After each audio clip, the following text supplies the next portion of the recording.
सुप्रभात। हम्म, एक पल के लिए सोचिए कि एक शतरंज की बिसात बिछी है, लेकिन अब मोहरें अपनी निर्धारित सीमाओं को तोड़कर सीधे खिलाड़ी पर ही वार कर रहे हैं। बिल्कुल। और ये काफी हद तक सच हो रहा है। हाँ, आज 3 अप्रैल 2026 है और यूरोप के नक्शे पर बिल्कुल ऐसा ही हो रहा है। ये अब केवल सीमाओं की रक्षा का युद्ध नहीं रह गया है। एक देश दूसरे देश के आर्थिक और रणनीतिक इंजन को भीतर से खोखला कर रहा है। सही कहा। यूरोप और रूस यूक्रेन के बीच पिछले 2 हफ्तों के वर्तमान घटनाक्रम के इस गहन और विस्तृत विश्लेषण में स्वागत है। आज के इस विशेष बुलेटिन में वैश्विक कूटनीति, सैन्य संघर्ष और भू राजनीतिक बदलावों के नवीनतम तथ्यों को अत्यंत पेशेवर और निष्पक्ष रूप से प्रस्तुत किया जाएगा। और श्रोताओं की जानकारी के लिए इस कार्यक्रम के प्रायोजक प्रोवेव एआई हैं। और ये जो संपूर्ण विश्लेषण है, ये स्टाइलो न्यूज़ द्वारा तैयार किया गया है, जो एक अत्याधुनिक एआई संचालित न्यूज़ एप्लीकेशन है। बिल्कुल। आज के हमारे इस गहन विश्लेषण का शीर्षक है Ukraine strikes deep, Europe mobilises, Russia signals escalation. हमारा ध्यान मुख्य रूप से यूरोप क्षेत्र पर केंद्रित है, विशेषकर रशिया और यूक्रेन के बीच चल रहे इस जटिल संघर्ष पर। हाँ, और लेकिन देखिए, तथ्यों की गहराइयों में जाने से पहले स्टाइलो न्यूज़ के बारे में समझना आवश्यक है। ये ऐप वास्तव में क्या है और ये सामान्य समाचार स्रोतों से अलग कैसे है? ये एक बहुत ही महत्वपूर्ण बात है। देखिए, स्टाइलो न्यूज़ दरअसल स्टाइलो इंटेल ऑप्स सॉफ्टवेयर का उपभोक्ता संस्करण है। अच्छा। हाँ, इसका जो मूल ढांचा है ना, वो सरकारी एजेंसियों, सैन्य कमानों और बड़े वैश्विक व्यापारिक उद्यमों के खुफिया अभियानों को दिशा देने के लिए डिजाइन किया गया था। यानी आम लोगों के लिए अब वो टूल्स उपलब्ध हैं जो... वही तो।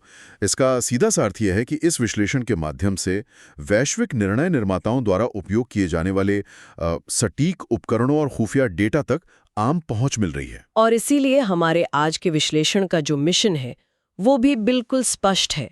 उद्देश्य कोई भय या सनसनी फैलाना नहीं है, बल्कि पिछले 2 हफ्तों की खुफिया रिपोर्टों, सैन्य रणनीतियों और कूटनीतिक उलझनों को बिना किसी पक्षपात के सामने रखना है। बिल्कुल निष्पक्ष रूप से। ठीक है, आइए इसका विश्लेषण करते हैं। बिना किसी देरी के जमीनी और हवाई हमलों की वास्तविक स्थिति को समझते हैं, क्योंकि अगर राजनीतिक और कूटनीतिक प्रतिक्रियाओं को समझना है तो पहले युद्ध के मैदान पर हो रहे उन रणनीतिक बदलावों को समझना होगा। एकदम सही। युद्ध के मैदान की तस्वीर अब पूरी तरह से बदल चुकी है। चलिए इस पर थोड़ी गहराई से बात करते हैं। पिछले कुछ हफ्तों में डीप स्ट्राइक्स यानी गहराई तक किए गए हमलों की एक नई लहर देखी गई है। यूक्रेन अब सिर्फ अपनी सीमाओं पर बचाव नहीं कर रहा है। नहीं, बिल्कुल नहीं। उदाहरण के लिए देखिए, पश्चिमी रशिया के ब्रयांस्क में क्रिमिनियल माइक्रोचिप प्लांट पर हुआ मिसाइल हमला और उसके बाद लेनिनग्राड क्षेत्र में नोवाटेक उस्ट लूगा ऑयल टर्मिनल पर ड्रोन हमला, जिससे उस टर्मिनल की क्षमता लगभग 7% तक गिर गई है। हाँ, और प्राइमोर्स्क पोर्ट पर भी बड़े रणनीतिक हमले हुए। वही तो। लेकिन यहाँ एक बड़ा सवाल उठता है, एक छोटा देश जिसके पास संसाधनों की कमी है, वो अपने हथियारों को मोर्चे पर इस्तेमाल करने के बजाय रशिया के इतने भीतर क्यों भेज रहा है? क्या एक तेल टर्मिनल को तबाह करने से जमीनी लड़ाई जीती जा सकती है? यहाँ सबसे हैरानंगेज बात यह है कि ये हमले महज प्रतीकात्मक नहीं है, बल्कि युद्ध की थकावट या वॉर ऑफ एट्रिशन की एक बेहद सोची समझी रणनीति है। अच्छा, थोड़ा और विस्तार से बताइए। देखिए, जब ब्रांड्स के क्रिमिनियाई एल प्लांट पर हमला होता है, तो ये समझना होगा कि ये कोई साधारण कारखाना नहीं है। यहाँ उन्नत रूसी मिसाइल प्रणालियों जैसे कि इस्कैंदर या किंजाल मिसाइल्स के लिए क्रिटिकल माइक्रोचिप्स बनते हैं। ओह, यानी सीधा उनकी मिसाइल प्रोडक्शन पर वॉर। बिल्कुल। आज प्लांट नष्ट होने का मतलब है कि 6 महीने बाद मोर्चे पर दागी जाने वाली रूसी मिसाइल्स की संख्या में भारी कमी आना। यानी ये आज के बजाय कल के युद्ध को जीतने की तैयारी है। सही कहा। और जब बात नोवाटेक ऑयल टर्मिनल और प्रिमोर्स्क पोर्ट की आती है, तो ये सीधा आर्थिक प्रहार है। युद्ध लड़ने के लिए बहुत अधिक धन की आवश्यकता होती है और रूस का मुख्य राजस्व तेल निर्यात से आता है। हाँ, ये तो हम सब जानते हैं। तो जब टर्मिनल की क्षमता 7% घट जाती है, तो रूस की आपूर्ति श्रृंखला और युद्ध का वित्त पोषण दोनों पंगु होने लगते हैं।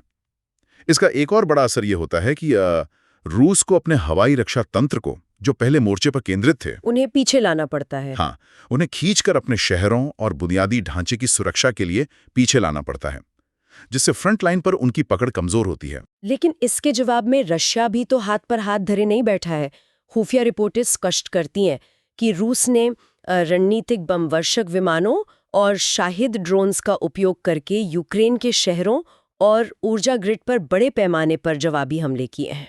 बिल्कुल, ये हमले लगातार हो रहे हैं। हालांकि इसके बावजूद जमीनी स्तर से आने वाले आंकड़े चौंकाने वाले हैं। यूक्रेन ने पूर्वी मोर्चे पर केवल 3 दिनों के भीतर 2 रूसी ब्रिगेड को पूरी तरह से नष्ट कर दिया है और 400 वर्ग किलोमीटर का क्षेत्र वापस ले लिया है। ये बहुत बड़ा आंकड़ा है। हाँ, और यूक्रेन के कमांडर ओलेक्सेंडर सिस्की की रिपोर्ट कहती है कि रूसी हताहतों की संख्या उनके नए आने वाले सैनिकों यानी रीइंफोर्समेंट से कहीं अधिक हो गई है। ये सैन्य दृष्टि से कितना बड़ा बदलाव है। देखिए, सैन्य विज्ञान में इसे एक टिपिंग पॉइंट या निर्णायक मोड़ माना जाता है। जब किसी भी सेना में हताहतों की दर नए सैनिकों की भर्ती और तैनाती की दर को पार कर जाती है, तो वो सेना अपनी आगे बढ़ने की क्षमता यानी ऑफेंसिव कैपेसिटी खोने लगती है। यानी वो सिर्फ अपना बचाव करने तक सीमित रह जाते हैं। वही तो, वो केवल अपनी जगह बचाने के लिए संघर्ष करने लगते हैं। लेकिन इन आंकड़ों के पीछे की मानवीय कीमत बेहद भयावह है। रेड क्रॉस यानी ICRC के आधिकारिक आंकड़ों के अनुसार हर महीने रशिया और यूक्रेन के बीच लगभग 1000 शवों का आदान प्रदान हो रहा है। 1000? ये सच में दिल दहलाने वाला आंकड़ा है। हाँ, ये इस बात का प्रमाण है कि मोर्चे पर स्थिति कितनी विनाशकारी हो चुकी है। और ये तो सिर्फ वो युद्ध है जो दिखाई दे रहा है। खुफिया रिपोर्टों के अनुसार एक अदृश्य जंग भी चल रही है। यूक्रेन की सुरक्षा सेवा, जिसे SBU कहा जाता है, उसने हाल ही में रूसी सैन्य खुफिया एजेंसी GRU के एक पूरे नेटवर्क को ध्वस्त कर दिया है। एक पूरा असैसिनेशन नेटवर्क था वो। बिल्कुल। ये नेटवर्क यूक्रेन के प्रमुख सैन्य और राजनीतिक हस्तियों की हत्या की योजना बना रहा था। ये स्पष्ट करता है कि संघर्ष की जड़ें कितनी गहरी हैं। लेकिन अब ये आग केवल यूक्रेन तक सीमित नहीं है। उत्तरी यूरोप पर एक नया और अलग तरह का खतरा मंडरा रहा है, जिसे हाइब्रिड खतरा कहा जा रहा है। सही कहा। युद्ध के भौतिक प्रभाव से आगे बढ़कर अब ये देखना आवश्यक है कि कैसे ये संघर्ष नाटो और उत्तरी यूरोप की सीमाओं पर एक अदृश्य संकट पैदा कर रहा है। हाँ। 30 और 31 मार्च की खुफिया रिपोर्टों का विश्लेषण करें तो एक बात स्पष्ट होती है। अगले 24 घंटों में किसी परंपरागत सैन्य आक्रमण का खतरा भले ही कम हो, लेकिन हाइब्रिड खतरे का स्तर बहुत उच्च है। ये हाइब्रिड युद्ध बिल्कुल घर में लगी दीमक की तरह है। बाहर से कोई बड़ा विस्फोट या दरार नहीं दिखती, लेकिन अंदर ही अंदर ये इमारत की पूरी नींव को खोखला कर देती है। बेहतरीन उदाहरण है ये। फिनलैंड और एस्टोनिया के हवाई क्षेत्र में रहस्यमयी ड्रोन घुसपैठ की घटनाएं सामने आई हैं। इसके अलावा एस्टोनिया के नार्वा शहर में, जहां रूसी भाषी आबादी अधिक है, वहां रूसी अलगाववादी प्रोपेगेंडा बहुत तेजी से फैलाया जा रहा है। तो क्या इन घटनाओं को महज मनोवैज्ञानिक दबाव माना जाए, या फिर ये किसी बड़े पारंपरिक युद्ध से पहले जमीन तैयार करने की रणनीति है? अगर हम इसे व्यापक संदर्भ से जोड़ें तो रशिया की ये रणनीति अस्पष्टता की उपयोगिता यानी यूटिलिटी ऑफ एम्बिग्युइटी के सिद्धांत पर काम कर रही है। यूटिलिटी ऑफ एम्बिग्युइटी, इसे थोड़ा सरल शब्दों में समझाइए। देखिए, नाटो का आर्टिकल 5 कहता है कि एक सदस्य पर सशस्त्र हमला सभी सदस्यों पर हमला माना जाएगा। रशिया का मुख्य उद्देश्य नाटो की एकता को तोड़ना है, लेकिन वो ऐसा कुछ भी नहीं करना चाहता जिससे ये आर्टिकल 5 सीधे तौर पर ट्रिगर हो जाए। यानी वो रेड लाइन क्रॉस नहीं करना चाहते। बिल्कुल। अगर टैंक सीमा पार करते हैं तो नाटो युद्ध में उतर जाएगा, लेकिन अगर अज्ञात ड्रोन्स उड़ते हैं और नार्वा जैसे शहरों में इंफॉर्मेशन वॉरफेयर के जरिए दंगे भड़काए जाते हैं, तो नाटो देशों के बीच इस बात पर बहस शुरू हो जाती है कि ये हमला है या नहीं। वही दीमक वाला काम। वही तो, यही वो दीमक है जो आपसी भरोसे और तुरंत निर्णय लेने की क्षमता को खोखला कर रही है। और ये सिर्फ सीमावर्ती देशों तक सीमित नहीं है। जर्मनी में हाइब्रिड युद्ध की गतिविधियों जैसे रेलवे नेटवर्क पर तोड़फोड़ और महत्वपूर्ण ठिकानों पर जासूसी, इसमें भारी वृद्धि हुई है। जर्मनी को ही क्यों निशाना बनाया जा रहा है? क्योंकि जर्मनी यूक्रेन तक हथियार पहुंचाने का सबसे बड़ा लॉजिस्टिक हब है। और इसी वजह से जर्मनी को काफी कड़े कदम उठाने पड़े हैं। हाँ, इसके जवाब में जर्मनी को एक विशेष जॉइंट सेंटर स्थापित करना पड़ा है ताकि इन आंतरिक खतरों से निपटा जा सके। स्थिति की गंभीरता का अंदाजा इस बात से लगाया जा सकता है कि डेनिश चीफ ऑफ डिफेंस ने एक सार्वजनिक और बेहद सख्त चेतावनी जारी की है। उनका स्पष्ट रूप से कहना है कि यूरोप किसी भी बड़े युद्ध के लिए अभी पूरी तरह से तैयार नहीं है। ये तो काफी चिंता की बात है। खो गए हैं। बिल्कुल, ये यूरोप के लिए एक ऐसा अलार्म है जिसे अब अनसुना नहीं किया जा सकता। यहाँ मुद्दा सच में दिलचस्प हो जाता है, क्योंकि ये जो यूरोपीय अस्थिरता है, ये केवल एक महाद्वीप तक सीमित नहीं रह गई है। ये वैश्विक संकटों और विशेष रूप से मिडिल ईस्ट के घटनाक्रमों से बहुत गहराई से जुड़ गई है। हाँ, ये ग्लोबल चेन रिएक्शन बन चुका है। उदाहरण के तौर पर 28 फरवरी को अमेरिका और इजराइल ने ईरान के सैन्य और ऊर्जा बुनियादी ढांचे पर एक बड़ा हमला किया। अब सवाल ये है कि रशिया यूक्रेन के बीच चल रहे इस विश्लेषण में मिडिल ईस्ट का जिक्र क्यों हो रहा है? इससे एक महत्वपूर्ण सवाल खड़ा होता है। इसका सीधा उत्तर है वैश्विक ऊर्जा बाजार और अमेरिका का रणनीतिक ध्यान। जब ईरान पर हमला होता है तो वैश्विक स्तर पर तेल की आपूर्ति को लेकर घबराहट फैलती है और कीमतें आसमान छूने लगती हैं। और इसका फायदा सीधे तौर पर किसको मिलता है? अल्पावधि में तेल की बढ़ती कीमतों का सबसे बड़ा फायदा रूस को होता है, क्योंकि इससे उसके युद्ध के खजाने में वृद्धि होती है। दूसरी ओर अमेरिका के ट्रंप प्रशासन का ध्यान अब पूरी तरह से मिडिल ईस्ट पर केंद्रित हो रहा है। और इसी संदर्भ में एक बहुत ही चौंकाने वाली नीतिगत मांग सामने आई है। रिपोर्टों के अनुसार अमेरिका की ओर से ये दबाव बनाया जा रहा है कि यूक्रेन डॉनबास क्षेत्र पर अपना दावा छोड़ दे, जिसके बदले में उसे पश्चिमी देशों से सुरक्षा गारंटी दी जाएगी। ये सच में एक बड़ा डिप्लोमैटिक शिफ्ट है। एक विश्लेषक के तौर पर क्या एक कागजी सुरक्षा गारंटी के बदले अपनी जमीन का एक बड़ा हिस्सा दे देना रूल्स बेस्ड ग्लोबल ऑर्डर के पतन का संकेत नहीं है? ये एक बहुत ही गंभीर और चिंताजनक संकेत है। नियमाधारित वैश्विक व्यवस्था इस सिद्धांत पर टिकी है कि कोई भी बड़ा देश अपनी ताकत के बल पर किसी छोटे देश की सीमाओं को नहीं बदल सकता। सही कहा। अगर पश्चिमी देश खुद यूक्रेन पर अपनी जमीन छोड़ने का दबाव बनाते हैं तो ये व्यवस्था पूरी तरह से ढह जाती है। और यूरोप इस बात को बहुत अच्छी तरह से समझ रहा है कि अमेरिका की प्राथमिकताएं अब बदल रही हैं। यही कारण है कि यूरोपियन संघ यानी ईयू ने अपनी रक्षा के लिए अमेरिकी निर्भरता कम करने का फैसला किया है। ईयू ने 1.5 बिलियन यूरो के एक नए रक्षा कार्यक्रम को मंजूरी दी है, जिसे ईडिप कहा गया है, यानी यूरोपियन डिफेंस इंडस्ट्री प्रोग्राम। हाँ, हालांकि ये बजट वही तो, क्या 1.5 बिलियन यूरो का बजट रशिया जैसी सैन्य शक्ति का मुकाबला करने के लिए पर्याप्त है? ये तो अमेरिकी रक्षा बजट के सामने ऊंट के मुंह में जीरा होने जैसा है। बिल्कुल, 1.5 बिलियन यूरो की राशि अपने आप में पर्याप्त नहीं है, लेकिन यहाँ बात राशि की नहीं बल्कि दिशा की है। ईडीआईपी का मुख्य उद्देश्य यूरोप के भीतर हथियारों के उत्पादन की क्षमता को पुनर्जीवित करना है। यानी वो खुद को आत्मनिर्भर बनाना चाहते हैं? हाँ, ये इस बात का संकेत है कि यूरोप ने समझ लिया है कि उसे अपनी सुरक्षा का ढांचा खुद खड़ा करना होगा।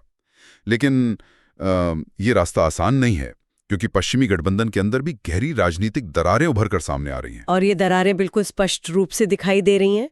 अगर हम सोशल मीडिया सेंटिमेंट और राजनीतिक बयानों का विश्लेषण करें तो एक बड़ा विरोधाभास नजर आता है। कैसा विरोधाभास? देखिए, एक तरफ यूरोपीय नेता रक्षा स्वायत्तता यानी डिफेंस ऑटोनॉमी की बात कर रहे हैं, वहीं आम जनता इन सैन्य कार्यक्रमों की भारी आर्थिक लागत और संभावित सुरक्षा जोखिमों को लेकर डरी हुई है। हाँ, ये तो पब्लिक सेंटिमेंट में साफ दिख रहा है। जर्मनी की एएफडी पार्टी के प्रमुख टीनो ट्रुपला ने मांग कर दी है कि 2029 तक जर्मनी से सभी अमेरिकी सैनिकों को हटा लिया जाए।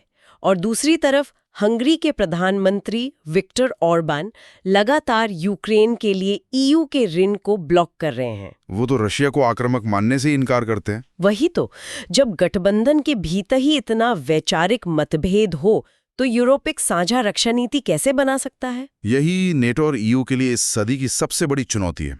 लेकिन इन सब के बीच कूटनीति के मोर्चे पर यूक्रेन ने एक ऐसा कदम उठाया है जिसने कई रक्षा विश्लेषकों को चौंका दिया है। हाँ, और ये बहुत ही दिलचस्प पॉइंट है। एक तरफ जहां अमेरिका अपना ध्यान मिडल ईस्ट की तरफ मोड़ रहा है, वहीं दूसरी तरफ यूक्रेन ने कतर के साथ 10 साल का एक रणनीतिक रक्षा समझौता कर लिया है। और इस समझौते का सबसे दिलचस्प हिस्सा वो है जहां यूक्रेन ने अपने ड्रोन विशेषज्ञों को मिडल ईस्ट में तैनात किया है।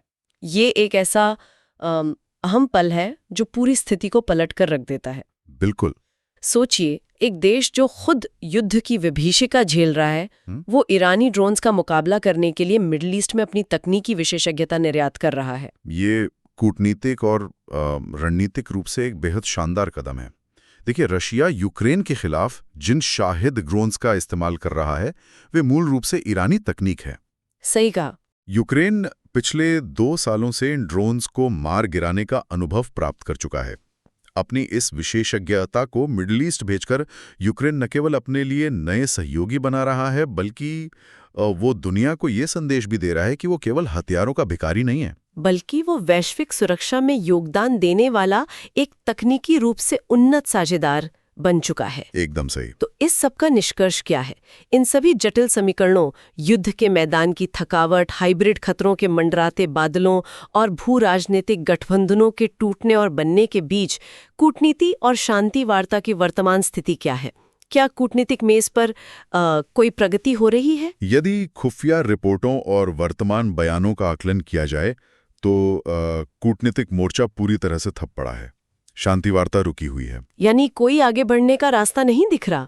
नहीं, रशिया पूरी तरह से अपनी इस शर्त पर अड़ा हुआ है कि जब तक उसके द्वारा कब्जा किए गए यूक्रेनी क्षेत्रों को औद्योगिक मान्यता नहीं मिल जाती, तब तक युद्ध समाप्त नहीं होगा और इसे यूक्रेन या यूरोप किसी भी कीमत पर स्वीकार नहीं कर सकते। हालांकि यूक्रेन की तरफ से तनाव कम करने की कुछ पहल जरूर की गई हैं।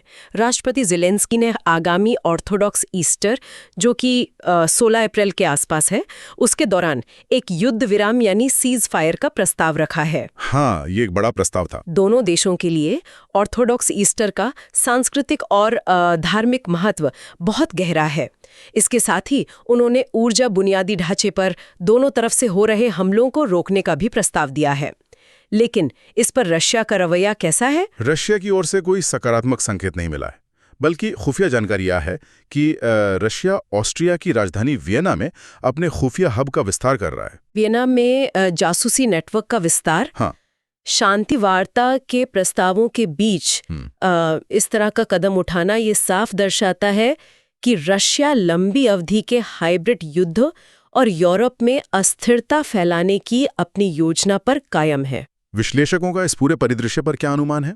क्या ये युद्ध ऐसे ही चलता रहेगा? वर्तमान खुफिया आकलनों के अनुसार 2026 के अंत तक किसी न किसी प्रकार के कूटनैतिक समाधान तक पहुंचने की 50 से 60% संभावना है। 50 to 60%। बिल्कुल। लेकिन ये इस बात पर निर्भर करेगा कि मोर्चे पर दोनों पक्षों की क्षमता कितनी बची है। यदि कूटनीति विफल होती है तो ये युद्ध और भी कई वर्षों तक खिंच सकता है, जो पूरे यूरोप को एक स्थायी सैन्य शिविर में बदल देगा। ऐसी स्थिति में आने वाले हफ्तों में श्रोताओं को किन प्रमुख घटनाओं या इंडिकेटर्स पर नजर रखनी चाहिए? मुख्य रूप से 3 संकेतकों पर सबसे अधिक ध्यान दिया जाना चाहिए।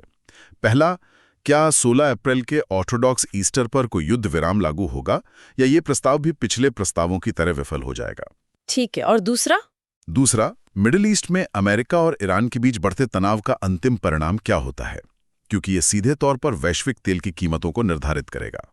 और तीसरा सबसे महत्वपूर्ण संकेतक है कि यूरोप में EDIP कार्यक्रम के तहत रक्षा उत्पादन कितनी तेजी से जमीन पर उतरता है और क्या यूरोपीय देश अपने आंतरिक राजनीतिक मतभेदों को सुलझा पाते हैं या नहीं। ये निश्चित रूप से आने वाले समय के लिए एक अत्यंत अस्थिर और ऐतिहासिक मोड़ है जिस पर दुनिया भर की नजरें टिकी रहेंगी। बिल्कुल। आज के इस बेहद गंभीर, जटिल और सघन भू राजनीतिक विश्लेषण से थोड़ा बाहर आते हैं। ये उम्मीद है कि इस चर्चा ने पिछले 2 हफ्तों के घटनाक्रमों को स्पष्ट रूप से समझने में काफी मदद की होगी। इन उलझे हुए अंतर्राष्ट्रीय संबंधों को सुलझाना सच में कोई आसान काम नहीं है। और वही तो, यही वो जगह है जहां सही तकनीक एक बड़ा अंतर पैदा करती है। अगर इस प्रकार के गहन, सटीक और पूरी तरह से तटस्थ समाचारों की आवश्यकता महसूस होती है तो साइलो न्यूज़ एक बेहतरीन संसाधन है। बिल्कुल सही कहा। साइलो न्यूज़ एक मोबाइल और कंप्यूटर ऐप है जिसे आसानी से डाउनलोड किया जा सकता है। ये सिर्फ एक और आम समाचार ऐप नहीं है।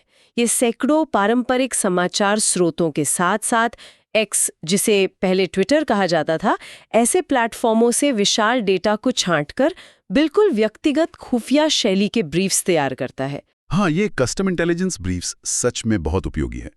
तो बिना किसी देरी के AI संचालित ऑन डिमांड न्यूज़ प्राप्त करने के लिए www.stylonews.com पर जाकर स्टाइलो न्यूज़ को सब्सक्राइब करें। ये एक ऐसा टूल है जो सूचनाओं के शोर में से सच में काम की जानकारी निकालकर सामने रखता है। अपना कीमती समय देने और इस गहन विश्लेषण का हिस्सा बनने के लिए बहुत बहुत धन्यवाद।